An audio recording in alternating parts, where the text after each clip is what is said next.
Some of the worst money decisions are not made by careless people. They're made by smart people, because smart people usually do not struggle from a lack of information. They struggle from something harder to notice. They can explain almost anything. They can defend almost anything. And once you can do that, you can make a bad financial decision feel completely reasonable. That matters a lot right now. As of March 2026, the Bank of Canada's policy rate was 2.25%. Canada's CPI was up 1.8% year-over-year in February 2026. Household credit market debt was still around 177% of disposable income in late 2025. And consumer insolvencies for the 12-month period ending January 31st, 2026 were up 2.2% from a year earlier. This is not a calm environment where small money mistakes stay small. My name is Sai, and I spend an unreasonable amount of time understanding how money actually works in Canada, so you don't have to. And real quick, this is just to help you understand how this works, not personal financial advice. For big decisions, talk to a qualified professional. Let's make this real. Think about Daniel. Good job, smart guy, reads finance content, thinks carefully before making decisions, and yet somehow he still feels behind. Not because he's careless, because almost every money decision he makes feels logical in the moment. That's who this video is really about. And honestly, for a lot of people watching, it's probably about you too. Here's the big idea of this video. Smart people usually do not lose with money because they're lazy or incapable. They lose because intelligence by itself does not protect you from emotional decisions, bad defaults, social pressure, time pressure, or complexity. In fact, intelligence can make the problem worse, because when a less thoughtful person makes a bad decision, it's often obvious. When a smart person makes a bad decision, it can come wrapped in logic. It can sound like planning. It can sound like optimization. It can sound like I've thought this through. That is where the damage happens. Take a very normal example. A smart, well-earning professional in the GTA says, I should probably buy now because prices could keep rising, rent feels wasted, and owning will force me to build equity. That sounds thoughtful, and parts of it may be true, but the real reason might be very different. Maybe they feel behind because their friends bought already. Maybe they are tired of uncertainty. Maybe they want the emotional relief of finally feeling like they're settled. That's not a housing analysis. That's an identity decision wearing a financial costume. And that is the first trap. Smart people often confuse a well-explained decision with a good decision. Those are not the same. A good decision can survive stress, uncertainty, and bad outcomes. A well-explained decision just sounds convincing in the moment. That difference is everything. This is also why smart people get stuck in research mode. They compare lenders for weeks, ETFs for months, neighborhoods, rates, side hustles, tax strategies, all of it. They tell themselves they are being careful. Sometimes they are, but often they are just replacing movement with analysis. And because analysis feels productive, they do not notice that time is still passing. That is how Daniel can consume personal finance content for 2 years and still not automate investing, still not build a real emergency fund, and still not know his actual monthly burn rate. At that point, it is not an information problem, it is an execution problem. And smart people are especially vulnerable to that because thinking feels like progress. But here's the real problem. Money decisions are usually not made in calm, empty rooms. They're made while people are tired, stretched, comparing themselves to others, carrying stress, trying to keep up, and trying not to feel stupid. FCAC has highlighted that financial stress and scarcity can act like mental taxes, reducing cognitive ability and leading to poorer decisions. It also emphasizes that confidence, context, and behavior design shape what people do financially, not just what they know. That explains a lot. Because when people are under pressure, they don't always choose the highest quality option. They choose the option that reduces discomfort fastest. That is why someone keeps money sitting in checking even though they know they should invest. That is why someone with a raise quietly upgrades the car, then wonders why nothing changed.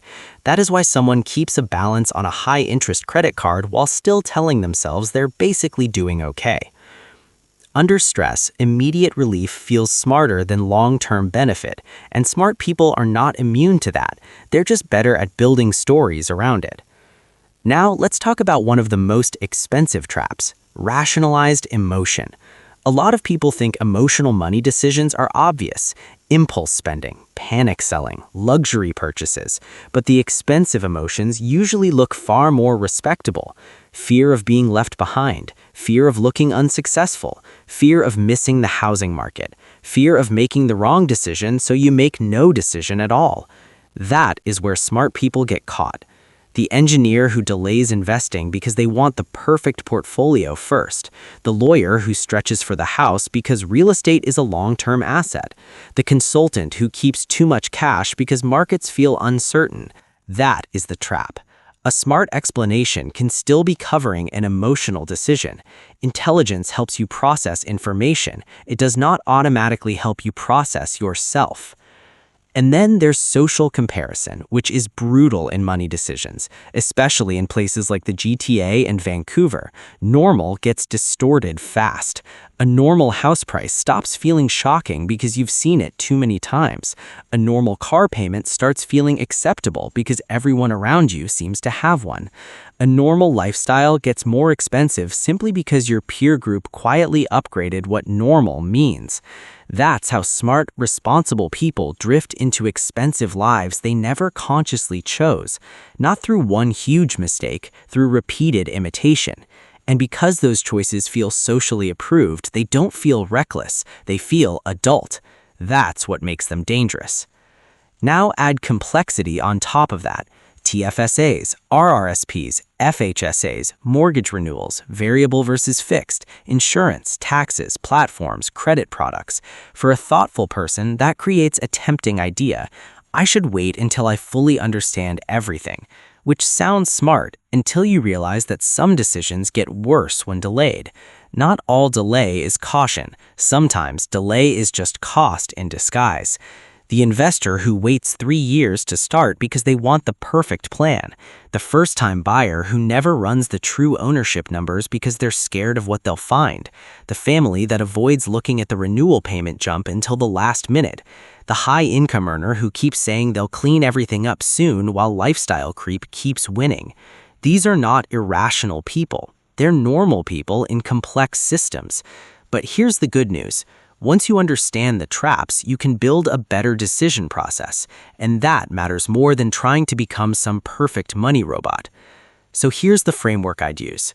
Before any major money decision, run it through 5 filters. First, what problem am I actually trying to solve? Not the polished answer, the real one. Am I buying this because it helps my life, or because I want relief, status, certainty, or proof that I'm doing okay? That question alone catches a lot of bad decisions early. Second, what is the full cost? Not just the sticker price, not just the monthly payment, the full cost: opportunity cost, ongoing costs, taxes, maintenance, lost investing room, reduced flexibility. More people would make better money decisions if they priced the second-order costs instead of only the first payment. Third, what happens if I'm wrong? If income drops, rates stay higher, housing slows, the car loses value faster, or markets stay flat for a while, can I still live with this decision? A decision that only works in a best-case scenario is not a strong decision. Fourth, what am I giving up by saying yes? Every yes kills another option. The bigger the commitment, the more that matters. A more expensive home may mean less flexibility, lower investing, fewer career risks, and slower wealth building in other places. A flashy car may mean you feel successful sooner and stay financially dependent longer. Fifth, can I make this easier to repeat? Because good money decisions are not just about one-time intelligence, they're about repeatable defaults. Automatic investing, automatic transfers, a spending cap that happens before temptation, a simpler portfolio, a cheaper baseline lifestyle, a mortgage payment you can live with even when life gets annoying. That's how smart people stop making dumb money decisions, not by becoming perfect, by reducing the number of moments where emotion gets the final vote. So let's make this practical. If you're a younger Canadian with decent income, no investing habit, and too many tabs open comparing accounts and ETFs, your biggest problem is probably not product selection, it's delay. Your smartest move is usually to simplify, automate, and get started. If you're a high-income earner who still feels behind, your biggest risk may not be low income. It may be lifestyle inflation plus social comparison. Your smartest move is to raise saving and investing before you raise your visible lifestyle. If you're a first-time buyer in an expensive city, your biggest risk is not just buying too late. It may be buying for emotional relief without fully pricing the trade-offs. Your smartest move is to compare the full ownership cost against the life flexibility you give up. If you're a family facing mortgage renewal pressure, your biggest risk is pretending the old mortgage payment world still exists. Your smartest move is resilience first, cash flow, buffer, and realistic scenario planning. If you are carrying expensive debt while telling yourself you'll invest seriously later, your biggest issue is not lack of ambition. It is that your financial system is working against you every month. Your smartest move is usually to stop the bleed before chasing optimization. That is the real answer to the title of this video. Why do smart people still make bad money decisions? Because money decisions are not intelligence tests. They are behavior tests, stress tests, identity tests, patience tests, environment tests. And if you do not have a process, intelligence alone will not save you. Sometimes it will just help you defend the wrong move more elegantly. So the goal is not to become smarter than Daniel. The goal is to become harder to fool, harder to pressure, harder to rush, harder to impress your own explanations. The people who win with money are not always the smartest people in the room. Very often, they are the people with the clearest rules, the least ego in the process, the strongest defaults, and the ability to admit, this decision feels smart, but is it actually good?